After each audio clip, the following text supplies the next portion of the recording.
Bueno, muy bien, 9:31 de la mañana y vamos a hablar de política internacional, vamos a hablar de las elecciones de Estados Unidos y sobre todo de lo que dejó las elecciones o de lo que dejaron las elecciones de Estados Unidos y bueno, cómo eso de alguna manera repercute en América Latina y en todo el mundo, porque obviamente es un país central en todo esto. Y lo vamos a hacer con Carlos Luján, que es politólogo y profesor de la teoría de las relaciones internacionales, negociación y metodología de la investigación en la Facultad de Ciencias Sociales y la Facultad de Derecho de la Universidad de la República.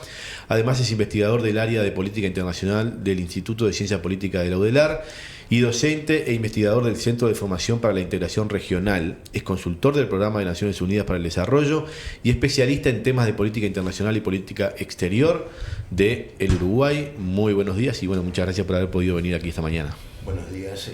Hoy estoy concentrado Acérquese el micrófono. En la universidad. Lo que tú leías, mi actividad pasada, pero por suerte con una dedicación total, pero he estado en todos esos lados. Bueno, muy bien. Donald Trump fue electo presidente de Estados Unidos en un resultado sorpresivo por lo amplio, aparentemente, usted nos dirá si es así exactamente. Ganó en voto popular a diferencia de lo que hizo en el año 2016 y además consiguió 295 votos del colegio electoral, 25 por encima de lo necesario. Bueno, ¿qué primera impresión le dejó esta elección de Donald Trump? Mira, la preocupación que a mí me da es la acumulación de no solo el control del Ejecutivo, sino las mayorías en la Cámara de Senadores y muy probablemente la obtención de mayorías en la Cámara de Representantes.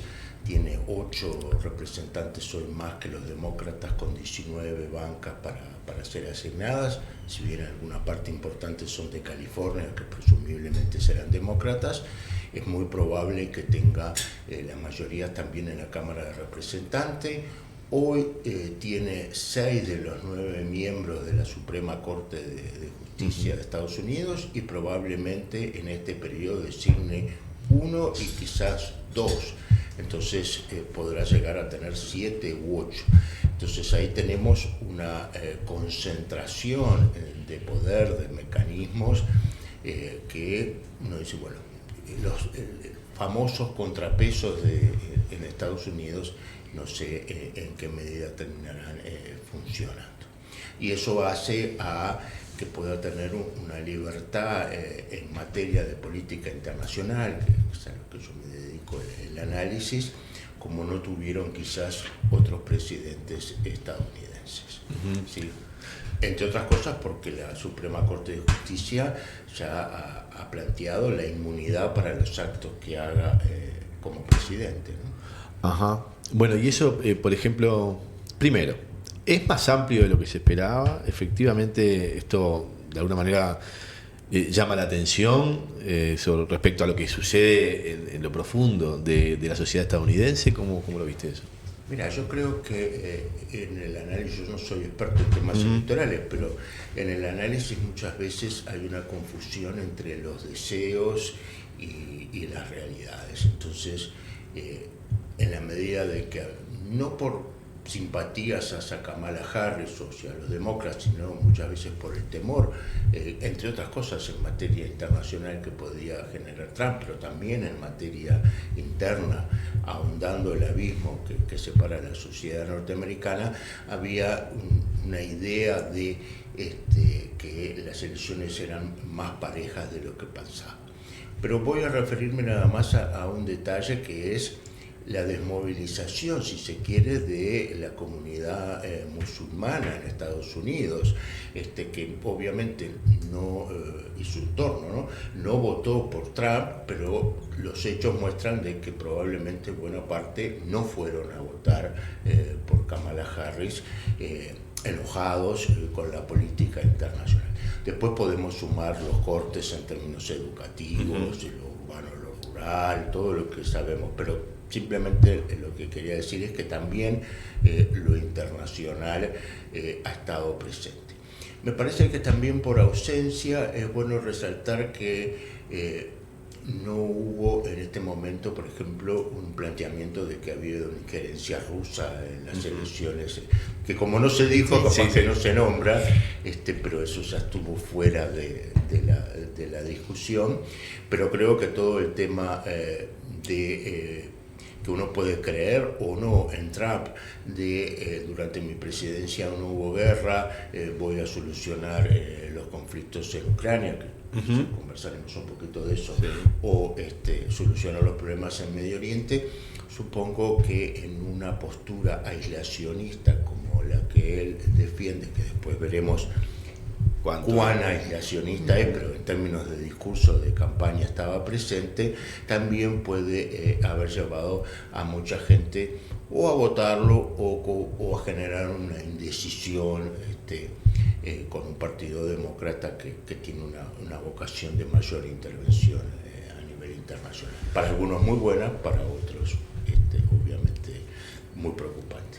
Bueno, ¿y vos cómo ves la eventual intervención que pueda tener una presidencia, esta nueva presidencia de Donald Trump, con respecto a los conflictos globales, digamos, más presentes en este momento? Hablo de el conflicto entre Rusia, Ucrania, la OTAN, en fin, Estados Unidos también.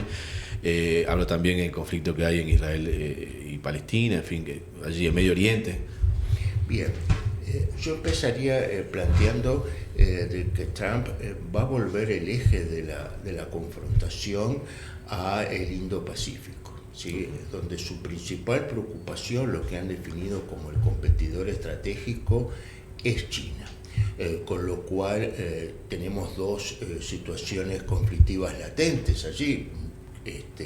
No solo el tema de Taiwán y la reivindicación de China popular de dicho territorio como una provincia más, sino también toda la tensión en Corea, ¿sí? Entre las dos Coreas, con el corte de vías de acceso por parte de Corea del Norte, una respuesta también de militarización de Corea del Sur. Entonces, ese para mí es la principal preocupación, y hacia ahí me parece que la mirada de Donald Trump en términos de despliegue militar, a modo de ejemplo, la movilización de dos portaaviones en el Mediterráneo o en el Mar Arábigo, más otros que estaban en proceso de mantenimiento, hizo que durante 3 semanas no hubiera en el Pacífico ningún portaaviones norteamericano. Bueno, yo creo que para Donald Trump eso es inaceptable, ¿sí? O sea, ante una situación conflictiva vos no podés esperar 15 días para que tus principales fuerzas de proyección de poder estén en el terreno. Y entonces, cuando empezamos a mirarlo desde allí, la pregunta que uno se hace es si Donald Trump va a continuar acentuando el que Rusia se vuelque a una alianza con China, que en términos económicos, de producción, de ventas, de inversiones, todas las sanciones occidentales la han llevado, o va a ir a lo que cualquier analista geopolítico indicaría, es que de la misma forma que hace ya mucho tiempo generaron en la presidencia de Nixon y con Kissinger canciller el cisma entre la Unión Soviética y China, dos regímenes, como ustedes bien saben, marxista-leninista ambos, generaron ese cisma y atrajeron a China. Los manuales indican que no podés hacer que estén unidos, entre otras cosas porque al poderío económico y tecnológico chino le sumás el paraguas nuclear ruso, más importante incluso que él. Entonces, la pregunta es, ¿está a tiempo o ya fue? Ya fue, para decirlo coloquialmente, ya no hay marcha atrás. Y ahí me parece que el punto justamente está en que lo que uno debería haber pensado es que Estados Unidos debería haber evitado esta situación. O sea, no parece razonable, si vos definís el Indo-Pacífico como tu área estratégica, que la OTAN avance hacia el este, ¿no? Seguro. Hacia a una política de cierta incoherencia, pero bueno, y muchos autores realistas que para nada son parte del marxismo cultural, para decirlo, sino todo lo contrario, lo plantearon y fueron muy duramente criticados. Entonces, Estados Unidos, uno piensa en ese tablero, debería haber evitado generar razones para que tuviera esta reacción.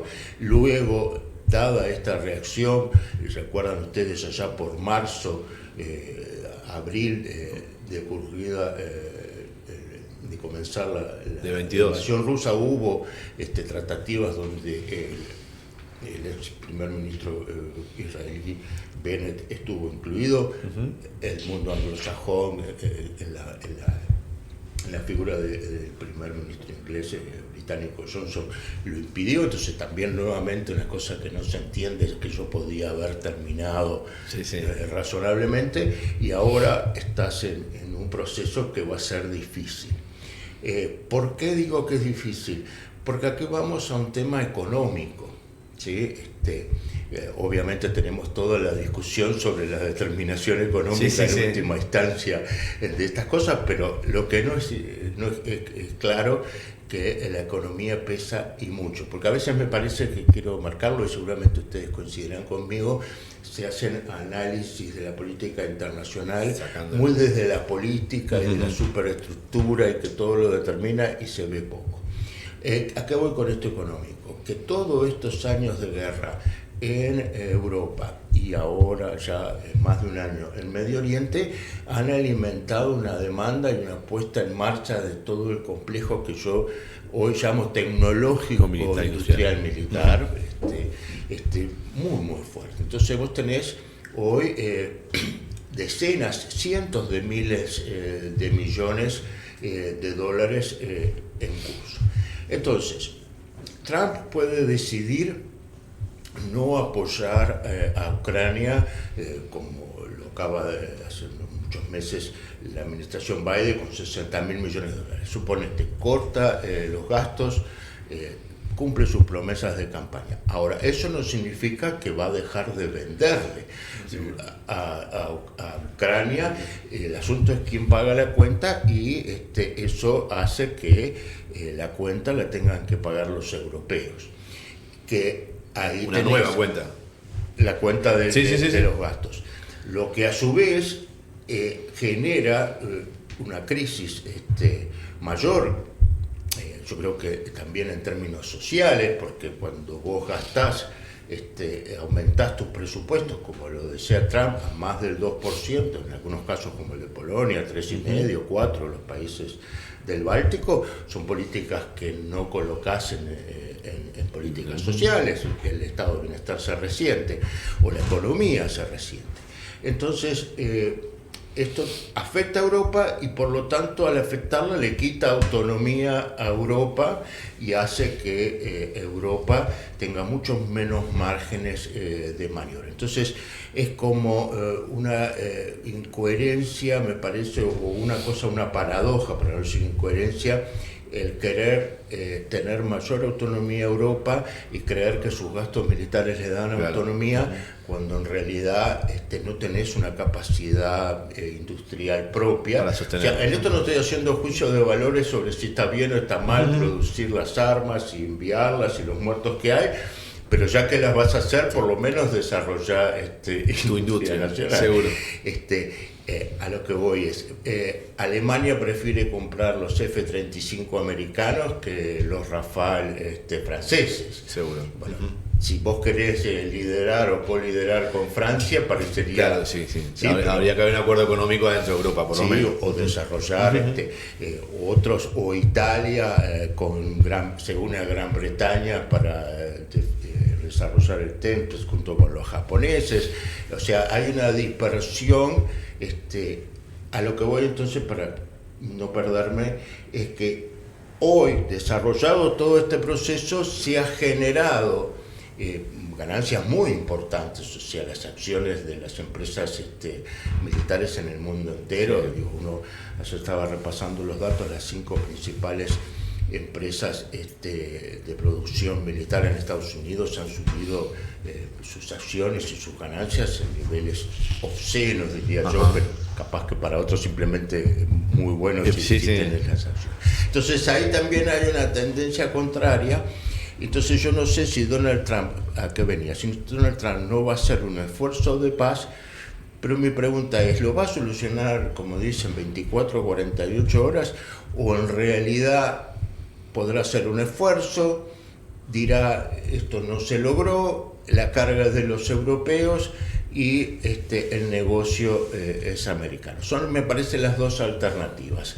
Que logre convencer a los ucranianos que, retirado el apoyo, tienen que hacer concesiones territoriales, o diga, muy bien, nosotros no vamos a poner más dinero, pero acá están nuestros cañones, nuestros misiles, y bienvenido sea la venta de esto. Ahora, si se da la concesión de territorio, si el Donbass, Crimea ya se da por hecho, es un cambio muy fuerte a nivel internacional que puede tener incluso repercusiones en el mediano y largo plazo para nosotros, porque desde la Segunda Guerra Mundial la anexión de territorios era un tabú que se había construido. O sea, hubo muchas intervenciones militares. Yo pongo siempre el ejemplo: en Afganistán intervino la Unión Soviética, intervino Estados Unidos, pero ni unos ni otros incorporaron a Afganistán a sus territorios. Cuando Saddam Hussein invade Kuwait y lo anexiona, toda la comunidad internacional dijo, esto es imposible, no puede ocurrir, se ha roto, y hubo la primera guerra del Golfo con George H. Bush, el padre de George W. Bush, interviene, lo expulsan, en aquel momento no invaden Irak, no, eso es en la Segunda Guerra, pero como dicen, esto ya es inadmisible. Bueno, si hubiera esta situación, cambiaría el mundo. ¿Y por qué digo que podría ser para nosotros? Nosotros tenemos una potencia como es Brasil, con asimetrías, con la gran parte que es limítrofe, excepto con Ecuador y Chile, con todos los demás países sudamericanos, que en términos militares tiene una asimetría con todos los países. Si mañana hubiera un gobierno autoritario en Brasil, o una deriva, por lo menos de democracia y liberal, o sea, imaginemos un regreso de Bolsonaro a Brasil y las derivas posibles de esto, u otros, ¿no?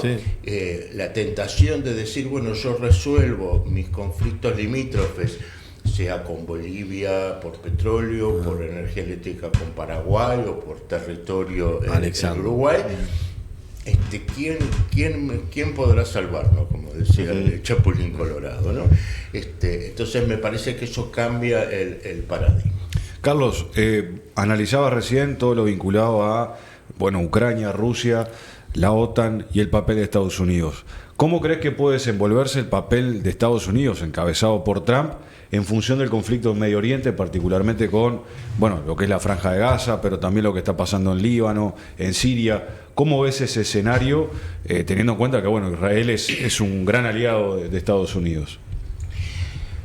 Mira, yo creo que me parece que es importante marcar que hay un consenso interpartidario en Estados Unidos de que a Israel se le defiende.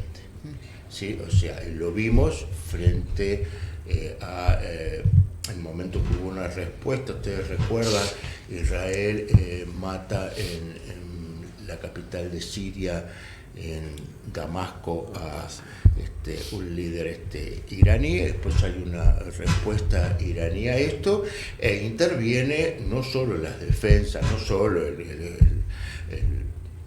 escudo de hierro, la onda de David, los arros, todo, sino también la armada estadounidense, los británicos, e incluso los franceses, y por supuesto Jordania, Arabia Saudita no está muy claro, pero o sea, hay un consenso entonces, más allá de los republicanos y demócratas, de la defensa de Israel. yo lo que me temo, espero estar equivocado, que Trump a su vez está dispuesto a acompañar un ataque, no en el Líbano, no en Gaza, no sobre Siria o Irak, sino en Irán. ¿Sí? A mí me parece muy llamativo. Hace menos de un mes, ustedes recordarán, hubo un ataque con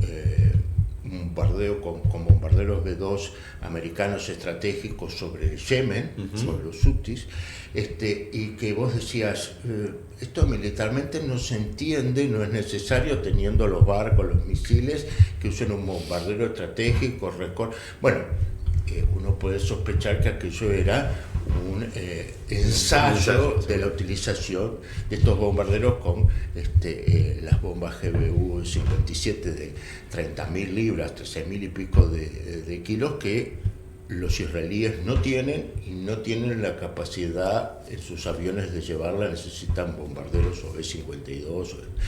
Y ayer o antes de ayer volvió a Estados Unidos a utilizar estos bombarderos en Yemen. También puede uno decir es una casualidad, no lo creo. 10 B-52 que estaban radicados en Europa, más 8 aviones de reabastecimiento en vuelo norteamericano fueron llevados a Medio Oriente. Entonces uno puede temer este apoyo, y la pregunta, y con esto termino esta idea, ¿el apoyo a qué? A lo que en un porcentaje importante de la población israelí, más allá de los partidarios de Netanyahu, hay que evitar que Irán tenga la bomba nuclear, y sobre todo que tenga capacidad misilística de tirar la bomba nuclear, porque Irán podría morir matando. Entonces, mi temor es que se esté evaluando, esté sobre la mesa la posibilidad de un ataque preventivo para destruir las plantas de enriquecimiento de uranio.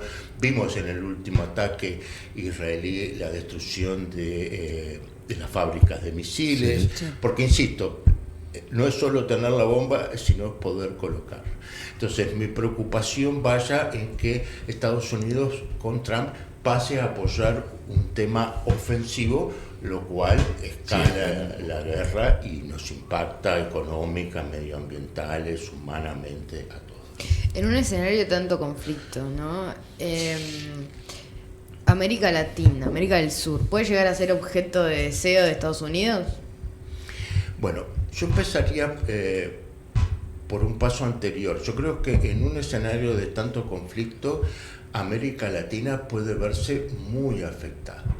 Yendo a lo que decía recién, la reacción natural de Irán, aparte de un ataque misilístico, tiene 2.400 misiles de alcance intermedio, por más que le destruyan la mitad de su capacidad, claramente las bases con las armas nucleares israelíes son parte de los blancos ya fijados. O sea, yo no estoy pensando en ataque a la población civil masiva, pero solo con atacar bases donde hay armas nucleares y que eso sea exitoso, aunque sea en un 5 o en un 10%, genera un problema de medioambiental de radioactividad sin duda, o los bombardeos americanos sobre los lugares genera un tema medioambiental que en el hemisferio boreal va a ser terrible por los vientos, pero que nos va a llegar. O sea, y la reacción, como decía, de Irán puede ser perfectamente cerrar el estrecho de Hormuz, 20% de los flujos petroleros, o sea, vamos a tener el petróleo a $150, $200, y lo que es peor, a veces quizás sin posibilidad de abastecerse, porque los que se van a abastecer primero no estamos en la lista, y no creo que esta idea de nos colamos en la cola y conseguimos petróleo sea tan sencillo. Entonces, la primera cosa es, a tu pregunta es, si esta situación de conflicto escala, vamos a tener impactos que a veces lo vemos como que está muy lejos, pero no lo está tanto. Y segundo, obviamente, que si el hemisferio norte pasa a tener todos estos problemas, el hemisferio sur pasa a ser más codiciado. Sin duda. Ahora, ya hoy tenemos una competencia en un frente, si se quiere, secundario entre Estados Unidos y China. Ahora, quiero aclarar de que yo no pienso que estemos en una segunda guerra fría. Yo creo que, para ponernos en contexto, que estamos en un mundo multipolar, asimétrico, donde Estados Unidos y China están lejos de las otras potencias, como puede ser la India, como puede ser Brasil, Arabia Saudita, Turquía, la Unión Europea, pero multipolar. Rusia, por supuesto, pero ninguno de estos califica, sí, otro nivel. Pero son polos. Algunos en el norte, incluso un tema de discusión, para mí me quedé muy impactado, un artículo, cito, de Mónica Hirsch, Tocatlián, San Juan y Russell, sobre que estamos en un orden no hegemónico, con dos nortes y un sur global. Y toda la discusión, incluso muy polémica, porque dice, bueno, uno en torno a Estados Unidos, otro en torno a China, el norte 1, el norte 2 y después el sur global. Y me parece muy interesante analíticamente que no hace a cuán buenas son las relaciones de Estados Unidos con el sur, o cuán malas, o las relaciones de China con el sur global. Me parece que la discusión sobre si China está en el sur global, me parece que confunde las políticas de alianzas con la pertenencia a un lugar. Entonces, en ese marco de estos dos nortes con sus aliados, América Latina, que está en el sur global, no es parte, porque esa es otra discusión política relevante, del occidente como se piensa desde el mundo anglosajón, donde incluso la Europa continental es parte, pero de los aliados, y suena muy extraño, pero casi de la periferia de ese norte, no está en el centro. O sea, las cosas... Londres está en el centro. Yo te diría probablemente Seúl o Tokio están más en el centro que Varsovia. ¿Sí? O que París le duela a los berlineses por todas las... Pero bueno, esto obviamente es polémico. Entonces nosotros, que formamos parte de ese sur global, puede haber una disputa entre Estados Unidos y China, pero también la pregunta es, bueno, ¿cuál es nuestro relacionamiento con la India? ¿Sí? Que para mí, claro, o sea, en un mundo donde la competencia es una competencia tecnológica, donde yo creo que el tema de los aranceles no es el centro del mundo. Lo que uno debe preguntarse es, bueno, ¿quién va a ser nuestro socio para desarrollar la inteligencia artificial? ¿Quién va a ser nuestro socio para lo que hoy se conoce como la biología digital, con un impacto sobre la farmacéutica y sobre la vida de la gente brutal? ¿Quién puede ser? Y cuando digo nosotros no es solo Uruguay, o sea, ¿quién está dispuesto a poner en San Pablo un centro de investigación biológica, o en Buenos Aires desarrollo de la computación cuántica, o en Uruguay un centro de investigación y desarrollo de inteligencia artificial, podría ser un sueño de alto valor agregado? Y en esa competencia, China no llega a la región con una ideología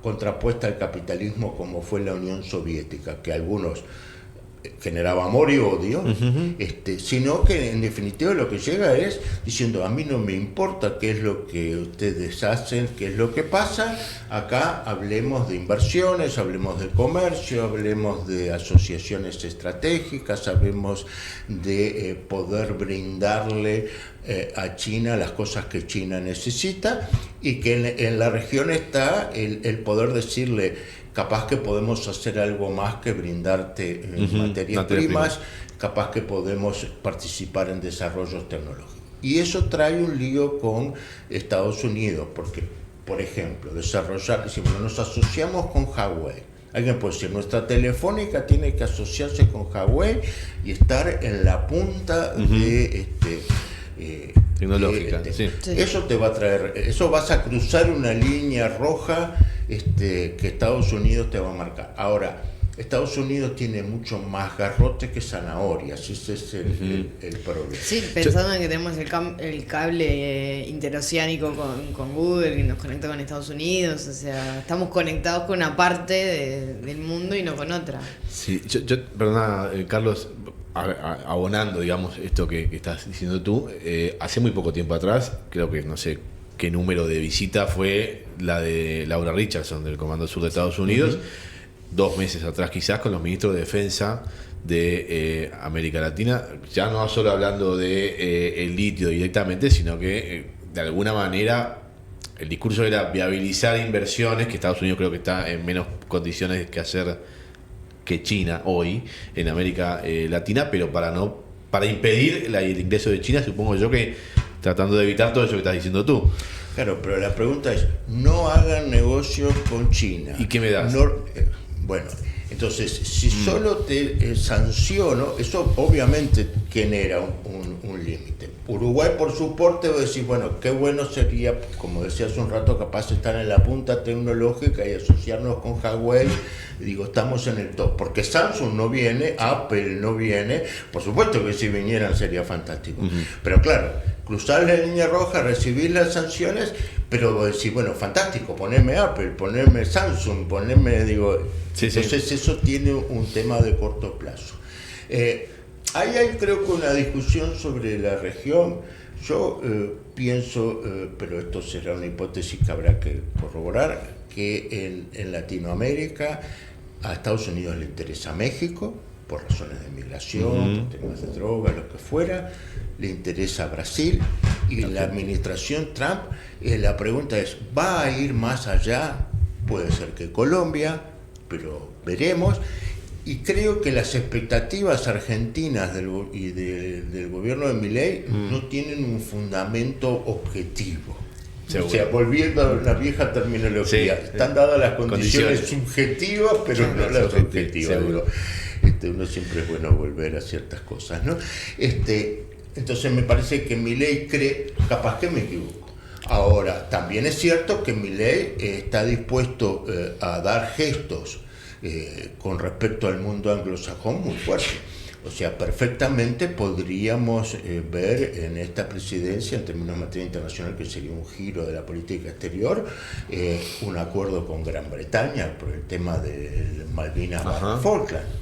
No es menor, porque hemos tenido toda una política en la región de apoyo a la reivindicación de las Malvinas, y no sería descabellado pensar que en esta cosa, a su vez, muy ideológica, pero también de admiración por Margaret Thatcher y un montón de cosas, de que llegaran a un esquema el tipo Hong Kong, un país, dos gobiernos, o sea que las Falklands se transformen en Malvinas y sean parte de Argentina, pero el gobierno y el gobernador siga siendo británico. O sea, creo, no digo que vaya a ser así, pero me parece que son cosas que hay que pensarlas, porque obviamente en un acuerdo de ese tipo implica el aceptar una base aeronaval británica con toda la legitimidad, ya no como algo que repudiamos y que bueno, lo aceptás porque no tenés la capacidad de cambiarlo, sino que se legitima. Que es parte del acuerdo, digamos. Claro, porque eso sería un cambio de la política exterior argentina que nos afectaría y que podría, dependiendo de las orientaciones de los gobiernos en Uruguay, también tener dos miradas muy distintas. Desde claramente. Una crítica a, bueno, seamos el principal proveedor de esa base aeronaval, para decirlo caricaturescamente. Bueno, Carlos Luján, muchísimas gracias por haber venido esta mañana aquí. Quedan muchísimos temas por hablar, entre otros, cómo va a ser la relación, cómo podría eventualmente ser una relación de Uruguay con el gobierno estadounidense, si es que cambiará o si puede cambiar en algo. Y otro es en qué medida todo esto que estás diciendo está también en juego ahora de cara al balotaje, porque también la política exterior uruguaya se supone que se modificaría en algo según quien gane las elecciones. Pero bueno, eso quedará para más adelante si te parece. Seguro después de las elecciones va a haber mucha tela para cortar en función de la orientación del nuevo gobierno. Bueno, muchísimas gracias. Muchas gracias. No, por favor. Muchas gracias.